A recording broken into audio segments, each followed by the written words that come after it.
Imagine you are waking up, not to the gentle chime of an alarm clock, nor the soft glow of a smartphone screen.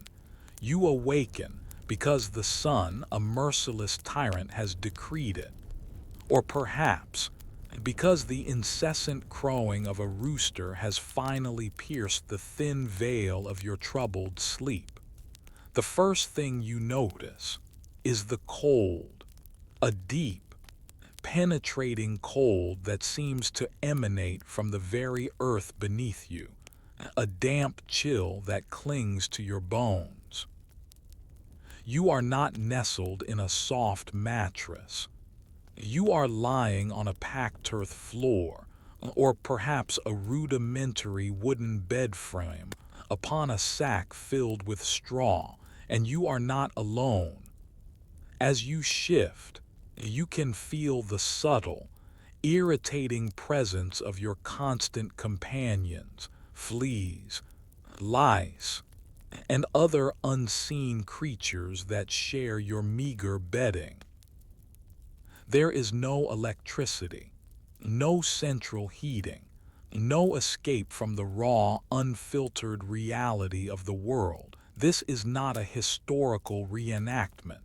This is your life. The year is somewhere in the high Middle Ages, and your first day has just begun. Welcome, explorers of the past and appreciators of the present, to HistoryVerse X tonight. We are not just observing history. We are attempting to survive it. Join us as we explore the brutal, unforgiving, and often shocking reasons why you, with all your modern sensibilities, likely wouldn't last a single day in medieval times. Before you can even think about the day's labors, you must contend with the morning's necessities. You feel the pressing urge to relieve yourself. There is no tiled bathroom down the hall beside your bed, or perhaps in a corner of the small single-room hut you share with your entire family, sits the chamber pot. It is a simple earthenware or wooden vessel, cold to the touch. Its contents from the night before have contributed to the room's already complex and pungent aroma. There is no flushing. There is no privacy screen. The act is as communal as sleeping. Once used, it is someone's chore, perhaps yours, to carry this pot outside and empty its contents into the street, a nearby ditch, or onto the household's refuse pile, the midden. Now for hygiene. A hot shower is a fantasy beyond comprehension. There is a basin of water, likely collected yesterday from a nearby stream or well. It is frigidly cold. You might use a rough linen cloth to wipe your face and hands. Soap, if you have it, is a coarse, lye-based substance made from animal fat and ash, harsh on the skin. There is no toothbrush, no toothpaste. You might chew on a twig from a specific tree, like hazel or birch, to scrape your teeth, or rub them with a cloth in some salt or soot. And your clothes. You don't have a closet full of options. You likely have one, maybe two, sets of woolen or linen garments. You wear them every day. They are rarely washed, as the process is laborious and soap is a valuable commodity. Your clothes are heavy, scratchy, and carry the smells of sweat, wood smoke, and yesterday's toil. You put on the same garments you slept in, or the ones you wore yesterday. And now you are ready for breakfast. Forget coffee, orange juice, or a variety of cereals, your breakfast, and indeed most of your meals will be a monotonous, carbohydrate-heavy affair, designed for sustenance and not pleasure. The cornerstone of your diet is bread, but not the soft, fluffy loaf you know. This is a dense, dark bread, often made from rye or barley. It can be coarse, gritty with stone dust from the milling process, and often stale. You might dip it into a thin vegetable stew, called pottage, to soften it. This pottage is the other staple, a perpetually simmering pot of whatever vegetables, grains, and herbs are available: peas, beans, cabbage, onions. Meat is a rare luxury, reserved for feast days or for the wealthy. The pottage is your primary source of nutrients. And to drink, not water. Drinking water from a stream or well was a gamble. Contamination from human and animal waste was rampant, making water a common source of dysentery, cholera, and other deadly diseases. Your morning beverage and your drink throughout the day is ale, or what was known as small beer. This was a weak, low-alcohol brew consumed by men, women, and even children. The brewing process, the boiling of the water, killed most of the harmful pathogens, making ale a much safer source of hydration than water. It also provided a significant portion of your daily caloric intake. Your breakfast is a chunk of hard bread and a tankard of weak ale. It's time to go to work. For over 90% of the population in the Middle Ages, life was an endless cycle of hard, physical labor, tied to the land and the seasons.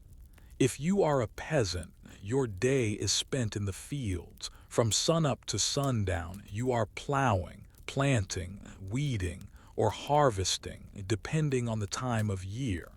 Your tools are simple, heavy, and powered by your own muscle.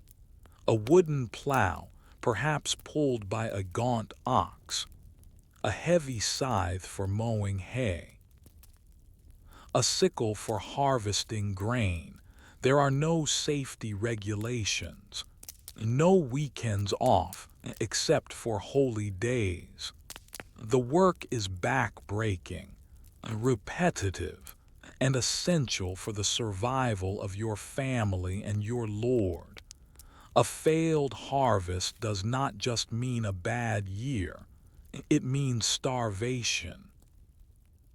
If you live in a town, you might be an apprentice in a trade, a blacksmith working in the searing heat of the forge, a tanner surrounded by the noxious stench of animal hides and urine used in the tanning process, a weaver hunched over a loom for hours in a poorly lit room.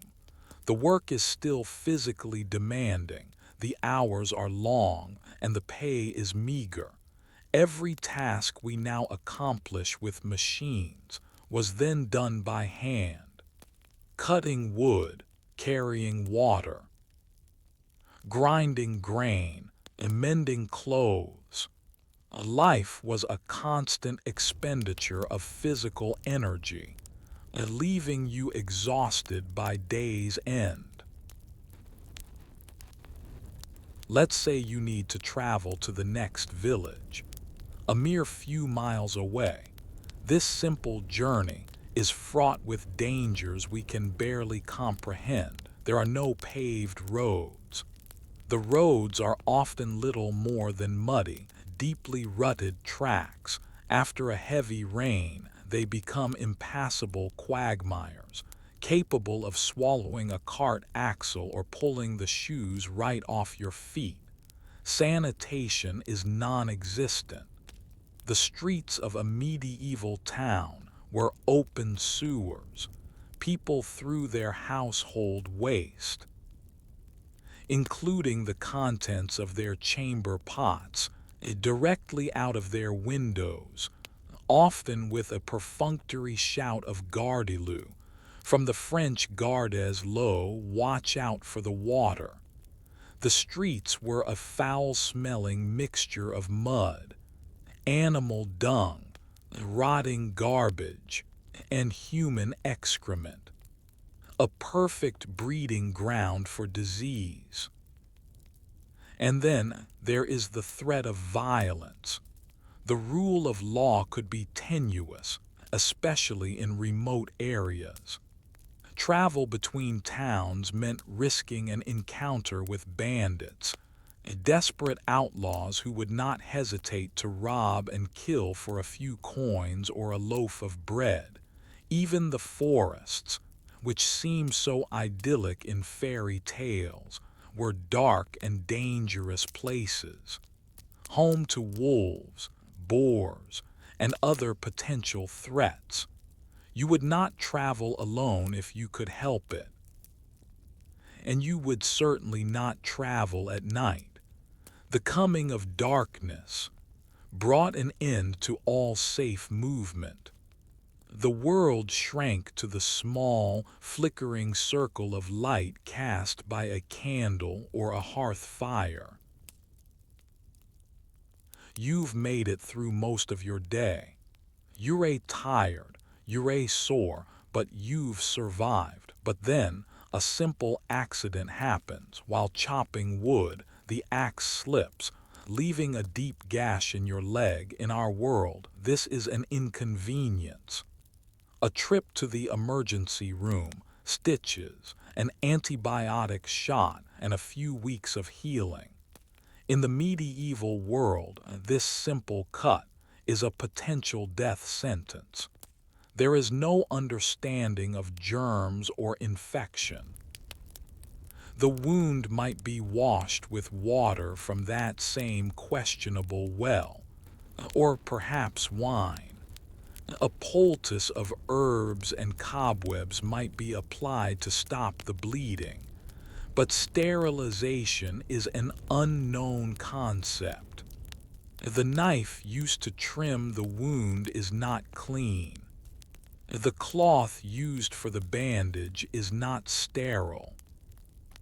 Within a day or two, the wound becomes red, swollen, and hot to the touch. A throbbing pain begins. This is infection, sepsis. The local barber surgeon might be called. His solution might be to cauterize the wound with a red-hot iron, an agonizing procedure. Or he might recommend draining the bad blood from your body through bloodletting, further weakening you. Fever sets in. Gangrene might develop, turning the flesh black. The only remaining option is amputation, a brutal, high-speed surgery performed without anesthesia, from which the shock alone could kill you. More often than not, the infection would simply spread through your bloodstream, overwhelming your body. A simple cut, a splinter, a broken bone, a tooth abscess. Any breach of the skin was an open invitation to a fatal infection. This was the single greatest daily danger of medieval life. Let's imagine you avoided injury, but you find yourself in a dispute. Perhaps a neighbor accuses you of stealing his chicken. You will not be met with a system of innocent until proven guilty. The medieval justice system could be swift, brutal, and deeply biased. Your social status was everything. The word of a nobleman against a peasant was no contest, and if evidence was lacking, the court might turn to trial by ordeal. This was a judicial practice in which the guilt or innocence of the accused was determined by subjecting them to a painful, often life-threatening experience. The outcome was believed to be the judgment of God, or judicium Dei. Ordeal by fire: you might be forced to carry a red-hot iron bar for a set distance, or to retrieve a stone from a cauldron of boiling water. Your hand would then be bandaged and sealed.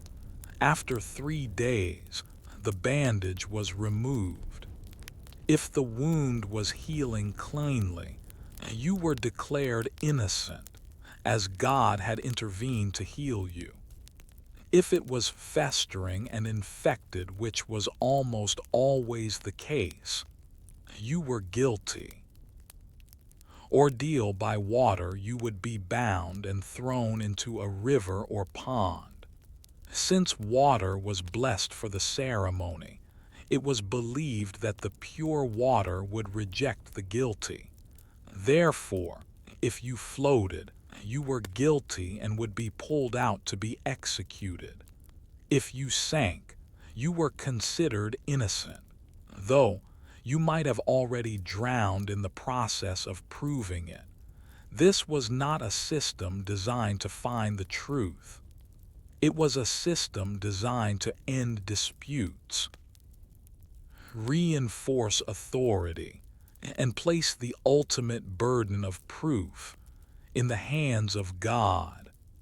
A terrifying prospect for anyone wrongly accused. Even if you managed to navigate the daily grind, avoid fatal injury, and stay on the right side of the law, another danger loomed, one entirely beyond your control: war. The Middle Ages were an era of near-constant, low-level warfare. Lords and kings were perpetually in conflict over land, titles, and honor. If you were a peasant farmer, you were your lord's property. When he decided to go to war, you had no choice. You would be conscripted, pulled from your fields and your family as part of a feudal levy. You would not be a knight in shining armor. You would be infantry, a foot soldier. Your armor might be a padded leather jacket, or nothing at all. Your weapon would be a simple spear, an axe, or perhaps a longbow if you had the skill. You would march for weeks, sleeping in the open, often with inadequate food and supplies. In fact, your greatest enemy was not the opposing army. It was disease. The unsanitary conditions of a medieval army camp were a perfect breeding ground for dysentery, typhoid, and other illnesses that would sweep through the ranks, killing far more soldiers than combat ever did. If you survived the march and the disease, you would then face the horror of a medieval battle. A chaotic, brutal affair of hacking, stabbing, and sheer terror. And if you survived that, what was your reward? A return to your field, if it hadn't been burned by a raiding party in your absence. You were a pawn in a game played by nobles, and your life was entirely expendable. We have only scratched the surface of a single hypothetical day. We haven't even delved into the horrors of the plague, the terror of a bad childbirth, or the suffocating lack of personal freedom. It becomes clear that survival in the Middle Ages was not just a matter of skill or strength. It was a matter of sheer, dumb luck, To survive the day meant avoiding a fatal infection from a splinter. To survive the year meant not starving during a failed harvest. To survive a lifetime was a true achievement. This exploration is not intended as a judgment of medieval people. They were not stupid or backwards. They were intelligent, resourceful, and incredibly resilient human beings, navigating the world with the knowledge and the tools that they possessed. This is instead a testament to their resilience and a sobering reminder of the fragile bubble of comfort and safety in which we now live. We are protected by a vast, invisible infrastructure of science, law, and technology that we so often take for granted. Our clean water, our abundant food, our access to medicine, our rule of law. These are the true luxuries, luxuries that would have seemed like unimaginable magic to our medieval ancestors. So, the next time you feel the simple comfort of a soft bed, drink a clean glass of water, or treat a minor cut with an antiseptic wipe. Perhaps spare a thought for those who lived without. It is a humbling perspective, offered from the quiet, distant echo of a world that was. May your mornings be warm and your water be clean. Until next time, continue to explore the past to better understand the present. This has been HistoryVerse X. Stay curious.